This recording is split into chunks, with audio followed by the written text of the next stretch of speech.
Hey guys, welcome back to the podcast. It's Frankie again. Today I have my uncle. Hey everybody. Do you want to introduce yourself? Oh, my name is Michael. I'm Frankie's uncle, and I was in the Army for 6 years. So today we're going to talk about mental health in the Army, obviously. Kind of like the stigma around it, what you've seen, what you've experienced yourself, and just like your opinion. So to start off, I didn't know this. I learned this today. I didn't know you couldn't join, like you can't serve if you have bipolar, any like psychotic disorder, like obviously schizo. If you were a 1-year outpatient for anxiety or depression, if you have a history of OCD or PTSD or alcohol and drug abuse. I had no idea. Yeah, they have, well, generally speaking, in regards to like the population, only 1% of the population meets the criteria to join the military. Oh, wow. So there's a bunch of like. Do you see that? Yeah, that I've been saying. There's a bunch of things that can disqualify you, and yeah, all those things are true because they want people to come in. Generally speaking, healthy, physically, mentally, all that stuff. That's crazy.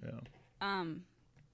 Do you think though, like after leaving, you go in healthy, but you come out? Like oh yeah. You might feel like you're healthy, but you come out unhealthy in many ways. I guess it depends. I'm obviously speaking from like my own personal experience, so I don't want to say like the things that I say are not like generalized. They're not. Yeah, it's like my specific experience. However, I do know a lot of people that either feel the same way, maybe a little less, maybe even a little bit more. Yeah. But the Army is very good. There's like, so many people say that I've met. And I was in the Army. So, other branches of service, Marine Corps, Navy, Coast Guard, the Air Force and stuff like that. There's like even stereotypes about some of their experiences as well, Like different for each like one. different. Like, the Air Force, they say that everybody, when you graduate basic training, they give you a rolling chair and a keyboard. You know what I mean? Yeah.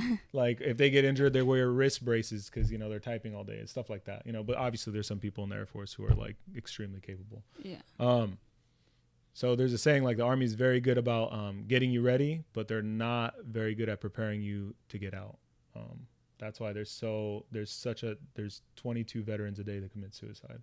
Yeah, that's exactly what I was gonna say. I think it's. What did you say? 21? 22 a day. Yeah, 22. There's this thing where like they do like the 22 a day push-up challenge for like, which is cool, I guess, but like push-ups aren't necessarily going to stop people from committing suicide. Yeah. You got to reach out and let people know that they're not alone and stuff like that. But as far as like my own personal experience, I think I was just thinking about this yesterday, like the evolution of like my thought process and just like maybe even personality changed from prior to joining the military, going through joining the military, being in the military, and then being out, and just like going back and like recognizing that evolution is pretty interesting. Like before I even joined or anything like that, I thought, okay, I'm going to sign up for 6 years. I thought that I was never going to see my family again. Yeah. So like I had to mentally prepare for yourself for that. Which is not something that anyone like can do, really. Like yeah, that's what I was going to say is like it's kind of like not only a physical preparation but a mental preparation. 100%. And I feel like I don't know because I've never been in the Army or like anything, but do they even... I know they have training and stuff for physical like readiness, but do they do anything to mentally prepare you guys? As far as like mental preparation, from what I can remember, not so much. But while I was serving, we have something called MRT. It's called Master Resilience Training. And it's, basically helping. What I went through is more like checking the box, but the actual goal of that program is to have give soldiers the tools to mentally deal with, adversity and to be resilient, because we live in such our line of work, there's no guarantee and there's no real set schedule per se. You might get used to like, okay, I go in from work, you know, if you're on the, what do we call it? Oh my goodness, I'm throwing a blank. But like if you're stateside, just like on post or whatever, like you have a regular schedule. you typically have a regular schedule. But like people who are getting ready to go to deployment or who are deployed, you know, you could be doing one thing, you know, with your buddy one day, and then the next day it's just you by yourself and you're waiting for his replacement, and you just have to handle that, and you have to drive on, and they try their best to prepare people for stuff like that. But it's, I mean, as you can imagine, extremely difficult. Yeah, because like not only do you have to like prepare yourself to cut off your family, you have to prepare yourself to like not say anything. Like you don't really get to voice your opinion, right? As far as like taking instructions from people, you mean? Or like, yeah, I guess, yeah, taking like, instructions. Yeah, a lot of people aren't used to like taking orders, like, you know? Like and you have no say, really. Yeah, you don't. Especially in basic training, because their whole goal there is to break you down physically and mentally. That's crazy. And some people can't handle it. I mean, I saw, you know, you show up on the first day and you're getting yelled at, and like some people are not used to that, you know?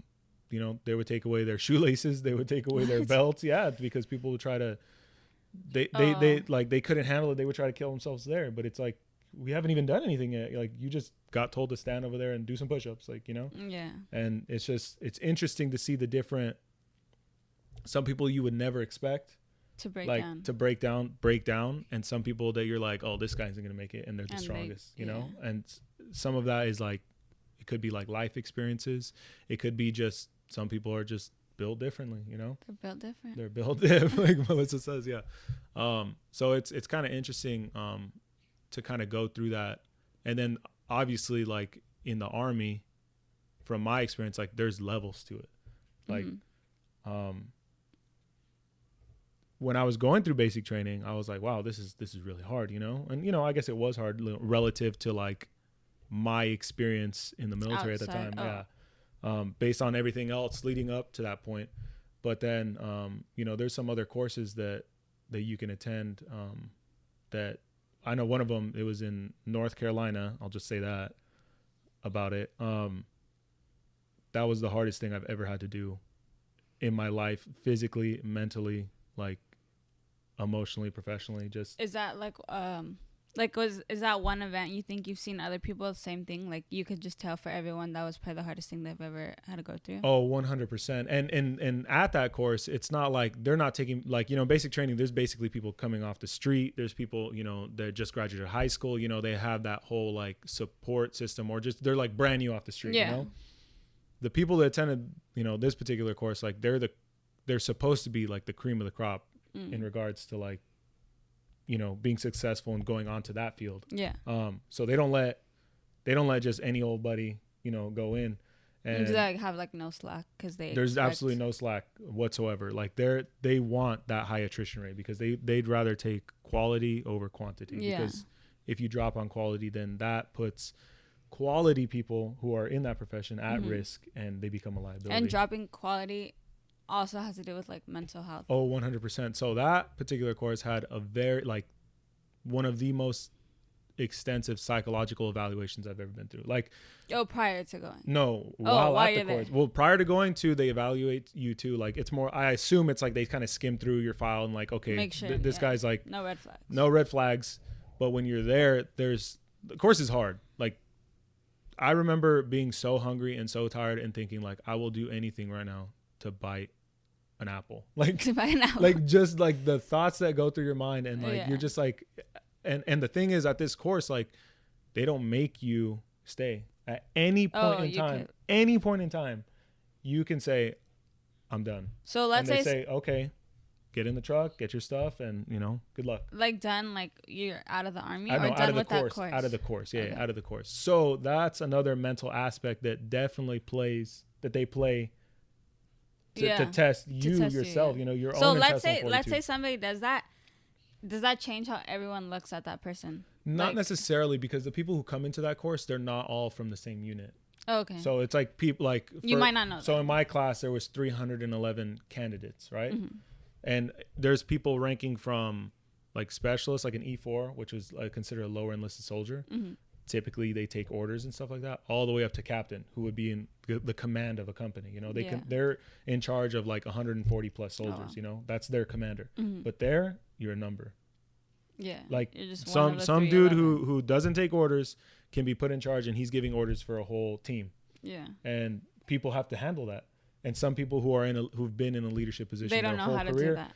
don't know how to handle that. So that's another way they evaluate you. Okay, you can't take orders, and you can't, I guess, submit, you know, to someone who's appointed as your superior, and that's another psychological aspect that some people can't handle, and that's not what they want. They want people who work as a team, a legitimate team. Sides. Yeah. But yeah, it was nuts. It was nuts. It was nuts. It's just like, it was nuts. So let's say somebody doesn't have to be like in that course, but let's say while someone's in the army or serving, they want psychological help. Is that talked about? Like, oh, you could go here, you could get help with this, or is that like frowned upon, or like? So I'll say this. While I would say I was in like a transitionary period between what they called the old army and then what's like the new army. So like the old army back then, like it would basically be attributed to the same like style of like the Vietnam era, right? Okay. So like in Vietnam, people would say, oh, they're shell shocked, right?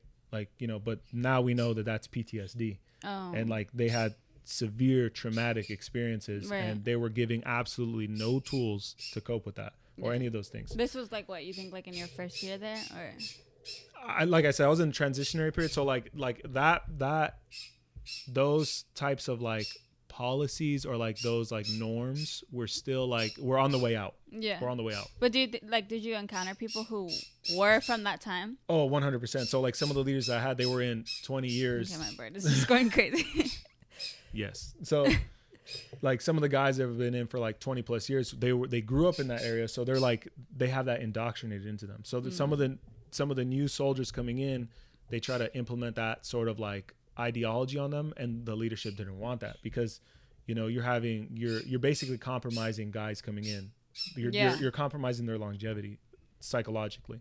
But the Army did have something called EBH, which is embedded behavioral health. So they had actual like clinical psychologists that was assigned to your unit, and you can go and talk to them whenever you want. They would tell us, but it was more like, you can go there whenever you want, and like they will not discuss what you talk to us about it, and like there is no problem with you go, you know what I mean? Yeah. So like they're telling, like, again, this is specific to like my experience. Some other units, I'm sure they encourage it, and they're like they like welcome it, which is great, you know. But in my experience, in my unit, anything that mess with like personnel readiness or like operational capacity, they didn't like. What's operational capacity? So like, for example, say we're gonna get ready to go to a training exercise, and typically they're about a month. Let me go get the bird. Yeah. Well, I'll just keep talking about it. So basically, if we're getting ready to go on a training exercise, it'd be typically for about a month. So they need all hands on deck to get, you know, the equipment ready, to make sure the people that are going to go, you know, have their equipment ready, the vehicles ready, draw ammunition, make sure all the weapons are good to go, make sure everyone's vaccinations are good, you know, stuff like that. You know, give people enough time to prepare their families to be gone for a month, you know? Yeah. And even that in itself is an obstacle, you know? So, Jesus Christ, I lost my train of thought. So say we're getting ready to do all that stuff, and you're like, hey, I'm feeling sad, or, you know, there's something going on in my personal life that's affecting my ability to be, you know, an asset or ready for my job here. They didn't like that. So, you know, they would do stuff they would highly encourage you to, you know, complete the mission and then get the help that you need. Oh. But in some circumstances, I've seen it go both ways. I've seen people use that as an excuse to get out of training, which is obviously bad. And I've seen people where like they legitimately need help, but their personal problems, the Army doesn't care about. Yeah, they prioritize the 100%. So it's, and there is a stigma attached to it, 100%. You know, even like you hear soldiers talking like, you know, oh, so-and-so went to EBH, and they're like, what's up with him? what's up with him? And it's like you automatically think like, oh, he's crazy. Like, what, is he gonna kill himself? Oh my God. You know, stuff like that. Because there were instances where people, they killed themselves and because they couldn't handle it. So like, as far as personal issues, like, you know, I mean, I'll speak for myself. Like, you know, I went through a divorce. My ex-wife took our daughter back home here, and I was up there alone, and I still have to go to work every single day. So like, that was a really difficult time in my life. And, you know, some people share that experience, but if I let them know like, hey, I'm having a hard time with this, they're like, well, you still need to come to work. Yeah. You know? But if it's something specifically Army related that's messed up, they're like, oh yeah, we'll give you all the help you need. So it's like, it's a weird kind of like, we care about you, but not about that stuff. Yeah. Yeah. So let's say, I don't know if this happened to you. You don't have to even say, but let's say someone did commit suicide, and it's someone like from your guys' like, what do you guys call it? Like your unit or your... our unit. Yeah, you can say that. Do they even care about how you guys react to it, or like how you guys feel on it? So I would associate the same thing with like school. You know, like if someone passed away in your school, they're like, oh, we have counselors available for you. You know. Okay. Typically they'll afford more resources to like whatever section that soldier came from. So say like it would be like their department, right? Mm-hmm. Like the people that they work closely with, they would give a little more leeway or resources for those people. Let me go get the bread. But I mean, I can like tell one story. Like my buddy, he was in a completely different unit. He was in an aviation unit, which are known to be like cushy, like, you know, you just hang out. People get out, with like helicopters and stuff like that. You think I didn't know what aviation meant? No, I mean, I don't know. I mean, there's different like units of aviation. There's the fixed wing, and then there's like the rotors, you know. Yeah. So he was working in one of those, and one of like the leaders, like, he committed suicide, and he was in for 14 years, had 3 little kids to take care of, and found out, you know, some stuff about his relationship that he didn't know was happening. He let his unit know that he needed help, and they were like, sorry, bro, like, you got to come to work and still handle your work stuff. And like, apparently his like suicide note was like, I blame my unit for this. I specifically blame my leadership. Like that was on his suicide note. Wow. So he told me, like, we were off for like, we got 4 days, like every other week, like 4-day weekends. And they were like, oh, you guys, you know, we have these organization days where we're like, the whole unit's we're going to go fishing, or we're going to have a barbecue, you know? And he's like, at that point, like, it's too late. Like, everybody knows the type of toxic environment that we work in. So it's like, we see it and we like recognize that it's fake, you know? Like, they're still going to take their 4-day weekends, but it's sad that it comes at the expense of someone's life, you know? Yeah. It's sad. So it's more like okay, this happened, now we're going to do this, not let's implement this from the start. Yeah. It's very reactionary and not very proactive. Yeah. You know? Yeah. That's crazy. It just sucks. So leaving the Army, are you considered like, you left, right? Yes. Do they offer like, okay, now that you're gone, if you need it now, like we still provide that service? Yeah, which is weird because like I said, like, being in the Army, they're like, we don't really care about your personal problems. Like, you know, if you need help, like, you can go talk to this person, but there's no real like structure definitive or like the structure to like set up to like help you take care of your own personal issues that you might be going through. And I mean that specifically related to like family issues. Now, if you have like substance abuse issues and stuff, they do have programs set in place. But here's the caveat. If you come to your command and say, hey, I have this problem, like you come to them and say, I have this problem, they're going to take care of you. But it's not already offered. Like it is offered, but like if they find out that you have a substance abuse issue, then you're in trouble. Oh, so they might be like, oh, this guy's a problem, and like we found out, so now we need to get him out. As opposed to you coming to them, then they'll be like, yeah, we'll take care of you. You know? So weird. It's super weird. But I'm sorry, I forgot your original question. I forgot too. Oh my God. But that's weird. That's weird. Like, okay. Oh, you asked if they offer it after you get out. Yeah. Oh, yeah. So what I was saying is like, it's weird. Like say like, you know, specifically personal issues and family issues. They're like, we don't really care. But now that I got out, like the VA is like open arms, all like warm hugs, like, you know, whatever you need, your family will take care of you. And it's just like, why wasn't this is weird. Like why it's wasn't almost this like here the whole time? it's almost like a whipped dog, and you like try to like actually pet it, Yeah. and it's like I don't really trust you, but like I don't know, you know. But so far, I mean, it's been about a year since I've been out. I mean, if you're like, they always ask you like if you're at risk of being homeless, if you need help, you know, with family counseling, if your children need help, all that stuff, and they're like, we'll take care of you. Yeah, and like, while you're in the army, it's probably, I'm guessing, not like that, so that you could like build your strength or whatever and not rely, you think? Yeah, I mean, self-reliance is a big thing while you're on active duty because they want you to be the person to rely on, even though like some of the people in there like have no business even like watching an army movie. You know what I mean? Like, so I don't know. It's just it's different. I mean, I still have a ton of respect for anybody who signs on the dotted line and anybody who wishes to sign up. Yeah, that's like crazy. that's a big sacrifice, and you know, all the respect in the world to you. Is just got to take care of yourself. So what advice do you think you would give to somebody who's like already in the army and they're like, okay, I don't know what to do. I don't know how to like deal with my own things because of the stigma or because like you said, like, I don't know. My advice would be like self-preservation, because like I still talk to I still have friends who are still in the same unit that I left over a year and a half ago. And when I was in, they're like, you know, from Monday through Wednesday, it's like, oh, work's easy.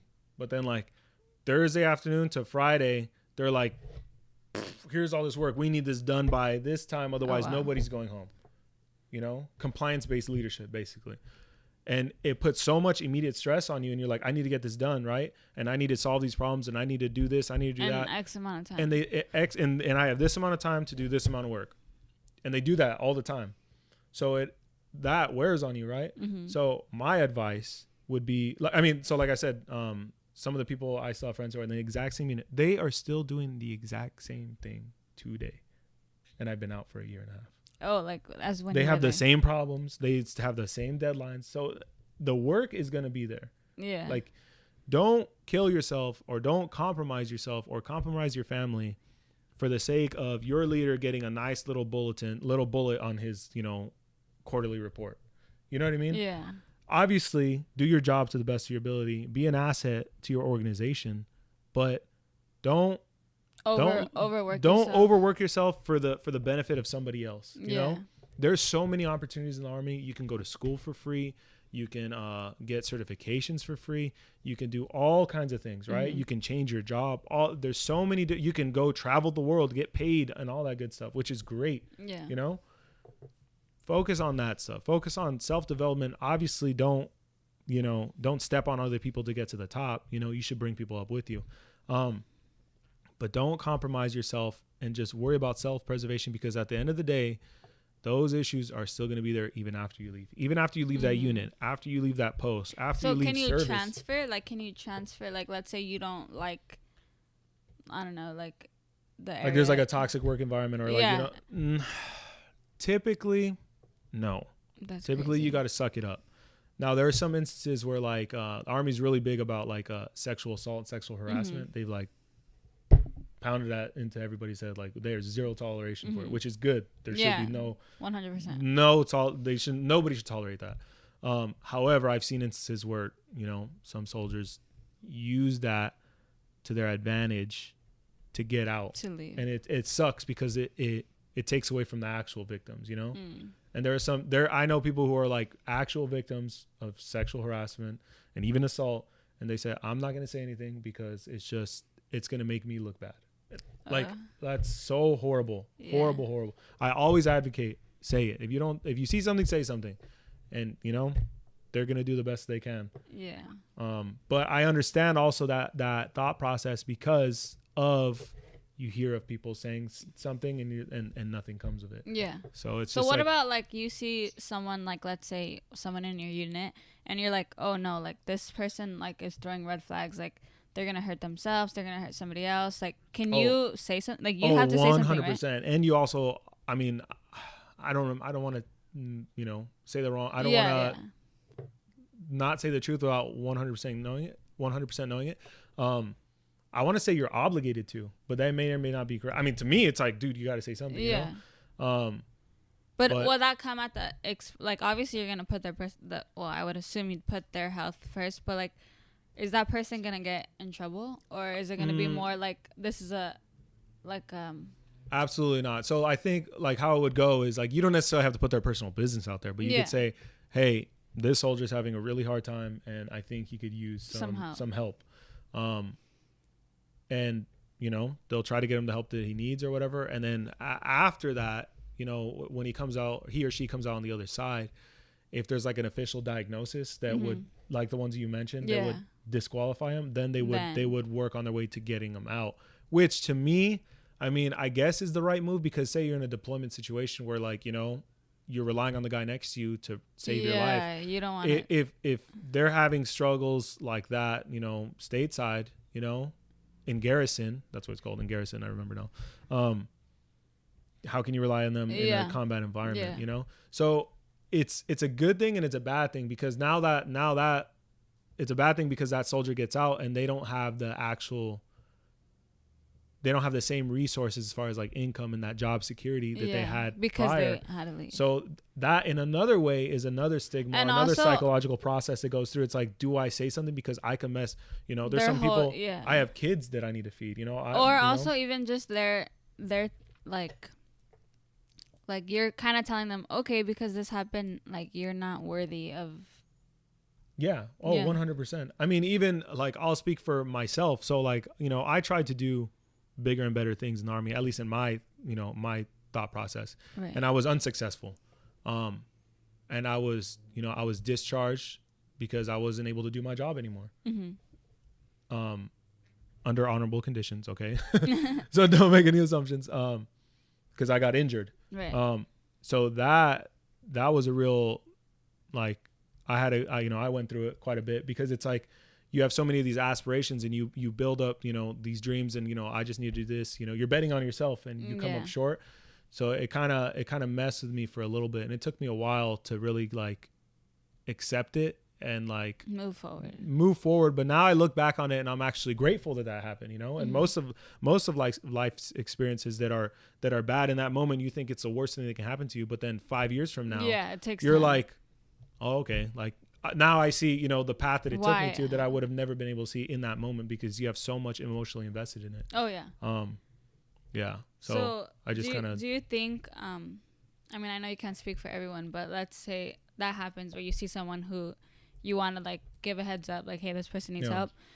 Does the environment kind of like, how do I say this? Like, do people in the Army or in your unit, are they the type to be like, looking out for each other? Or are they the type to kind of be like, yeah, this guy's a little girl, you know, like, or it depends on like. I think it's very situational based, but at the same time, it's like they shouldn't even be putting anyone's business out there, you know. But it's what do they call it?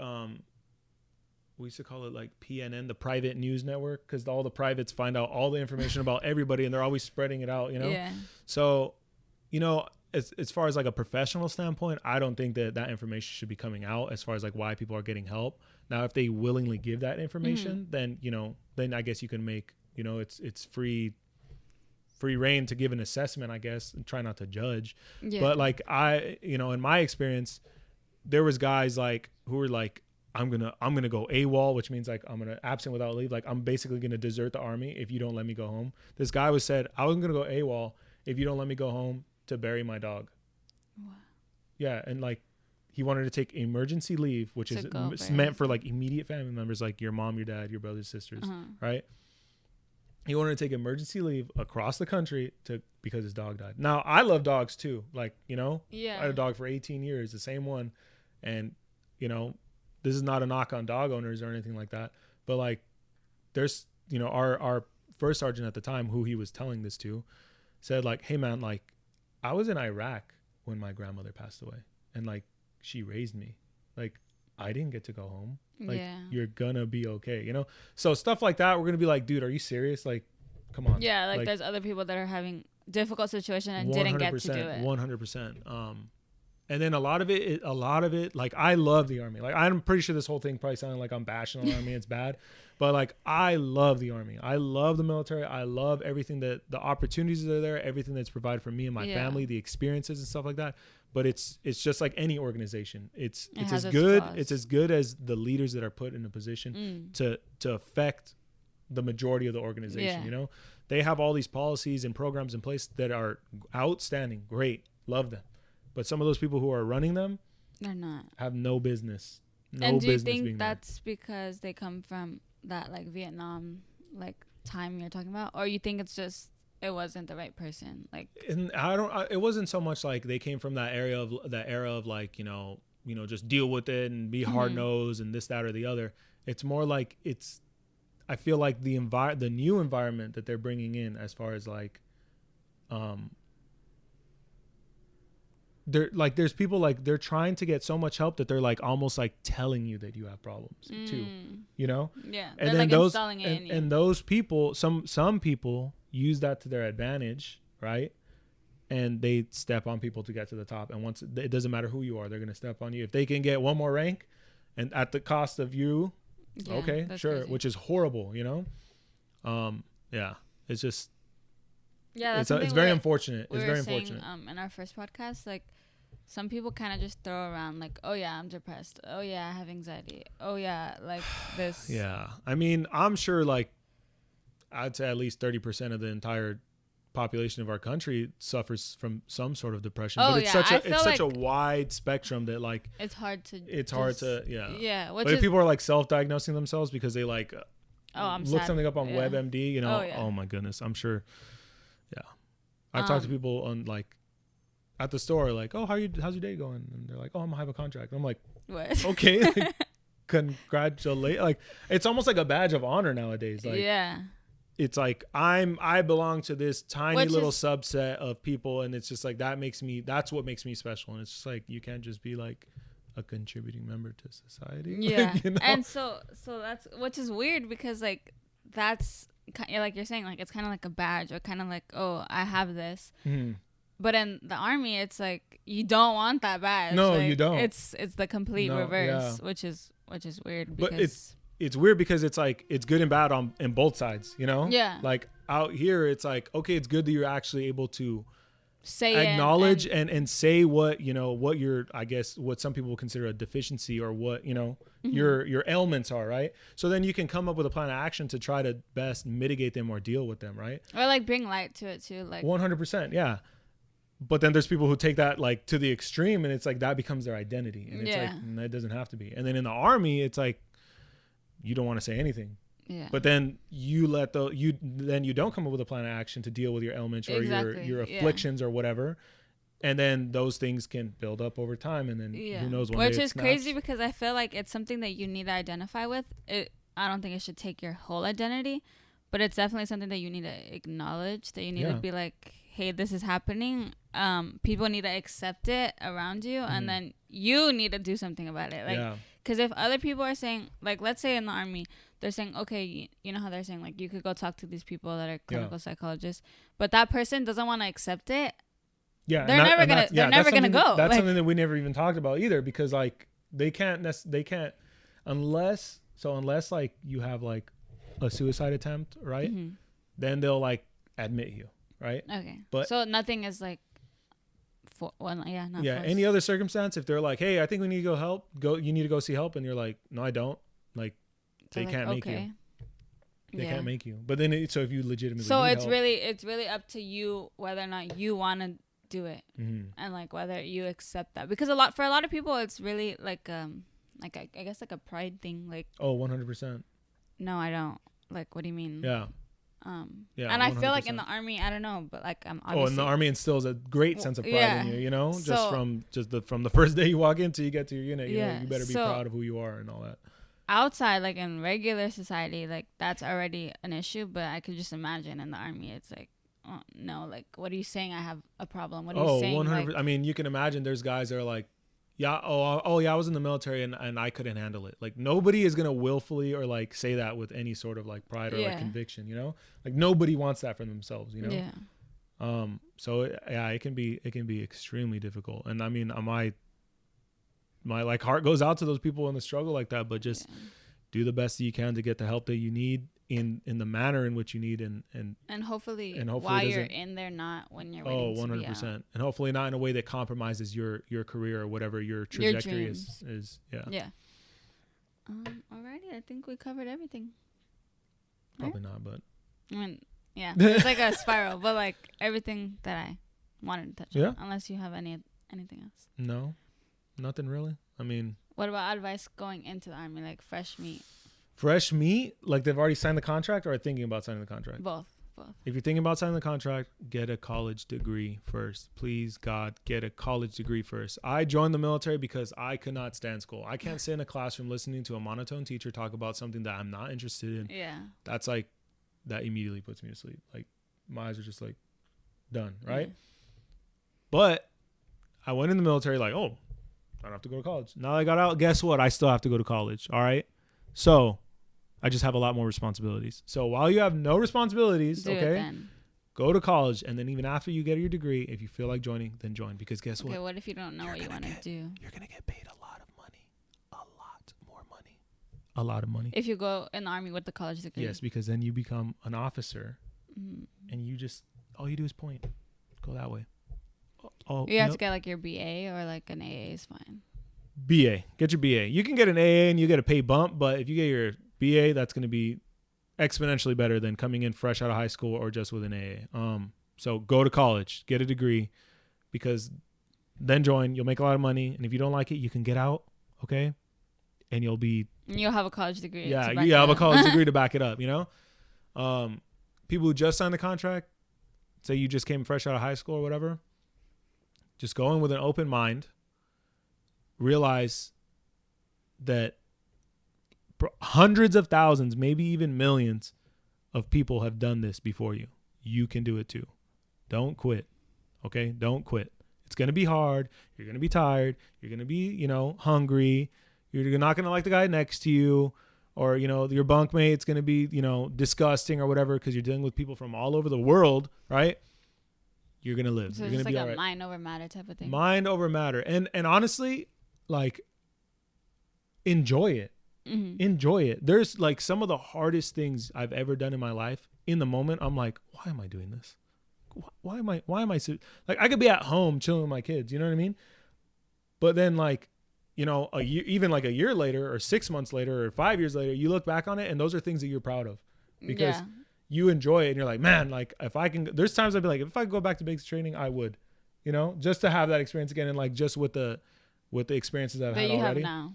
So just enjoy it, because life is over in a blink. So you might as well make the best of it, and just say, you know what, at least I did that, or at least I tried it even, Yeah. That's better. Which is a whole, like, that's crazy in itself. Like, just attempting. Like, yeah. And you're going to be all right. And, also birds of the same feather flock together. So like, if you're hanging around the turd soldiers, you're going to be labeled as a turd.